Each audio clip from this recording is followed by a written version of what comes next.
Obama har tillkännagett. Det här är det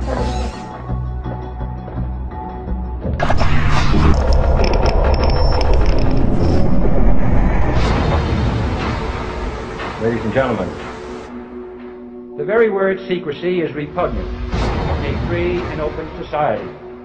And we are, as a people, inherently and historically opposed to secret societies, to secret oaths, and to secret proceedings. And there is very grave danger that an announced need for increased security will be seized upon by those anxious to expand its meaning to the very limits of official censorship and concealment. That I do not intend to permit to the extent that it's in my control. For we are opposed around the world by a monolithic and ruthless conspiracy that relies primarily on covert means for expanding its sphere of influence, on infiltration instead of invasion, on subversion instead of elections, on intimidation instead of free choice, on guerrillas by night instead of armies by day. It is a system which has conscripted vast human and material resources into the building of a tightly knit, highly efficient machine that combines military, diplomatic, intelligence, economic, scientific, and political operations. Its preparations are concealed, not published. Its mistakes are buried, not headlined. Its dissenters are silent, not praised. No expenditure is questioned, no rumor is printed, no secret is revealed.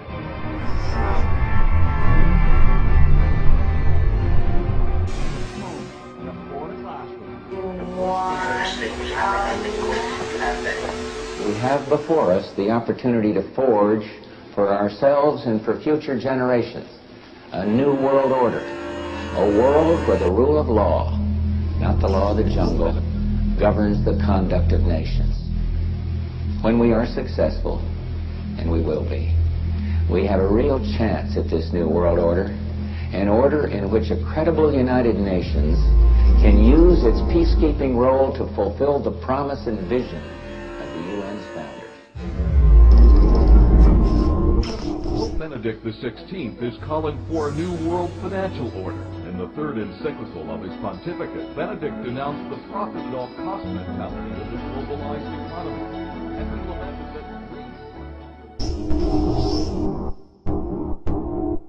Republican and Democratic presidents alike, from Harry Truman to George Bush, said, and it's a phrase that I often use myself, that we needed a new world order. Whole nation. Nationhood as we know it will be obsolete. All states will recognize a single global authority. In this new century, Americans and Europeans alike will be required to do more, not less.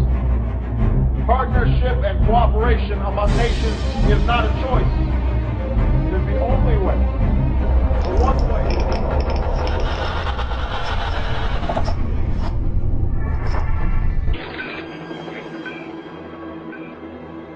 The World Federalist Association, or WFA, is one of the largest organizations that openly promote world government. Today we must develop federal structures on a global level. I work in dealing with the infiltration of churches and religious institutions as well as government that cover a tremendous number of institutions. The purpose is what the Roman Catholic system has all the time as her own purpose, is to infiltrate, to penetrate all the areas of life where the Roman Catholic can have control and access for the coming world government. What that means is, in preparation for that world government, the Roman Catholic institution, especially since the establishment of the Jesuit order in 1541, throughout all these 500 years, they've been in preparation and to infiltration and penetration of every level of society in order to take over the world politically and religiously. Babylon is declared to be that great city which reigneth over the kings of the earth. Revelation 17:4-6 and 18. The power that for so many centuries maintained despotic sway over the monarchs of Christendom is Rome, the purple and scarlet color, the gold and precious stones and pearls, vividly picture the magnificence and more than kingly pomp affected by the haughty see of Rome. Rome is charged with the sin of unlawful connection with the kings of the earth. It was by departure from the Lord and alliance with the heathen that the Jewish church became a harlot, and Rome, corrupting herself in like manner by seeking the support of worldly powers, receives a like condemnation. Rome has formed an unlawful alliance with the world.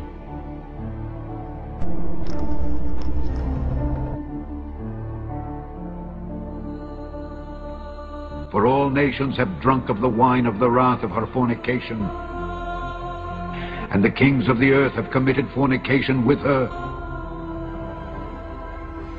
and the merchants of the earth are waxed rich through the abundance of her delicacies.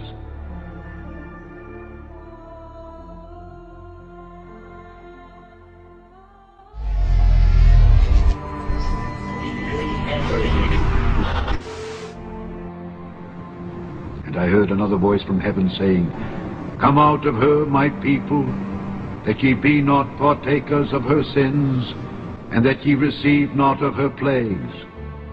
For her sins have reached unto heaven, and God hath remembered her iniquities.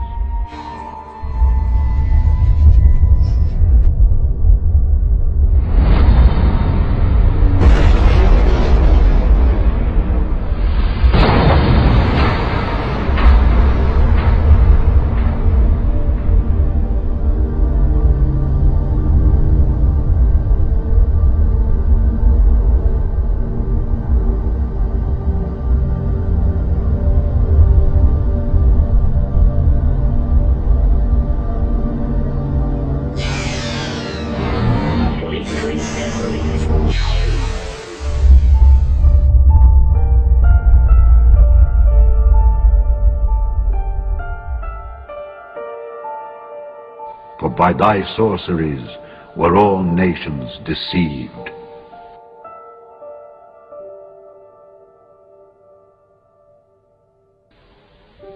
And in her was found the blood of prophets, and of saints, and of all that were slain upon the earth.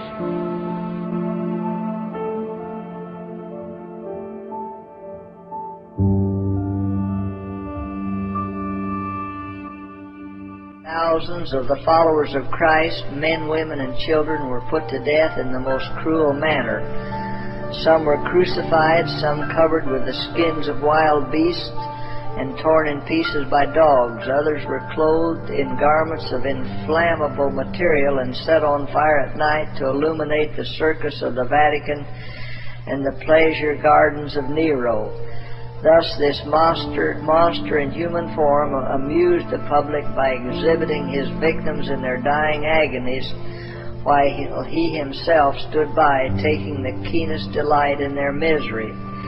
Degraded and hardened as were the Romans, and bitter as was their prejudice against the Christians, the constant repetition of these horrible, heart-sickening scenes excited even their compassion.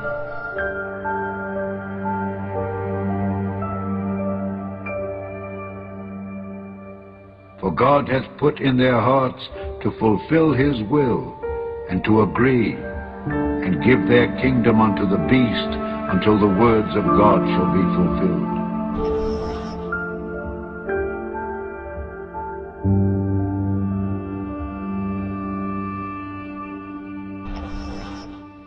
And the woman which thou sawest is that great city which reigneth over the kings of the earth.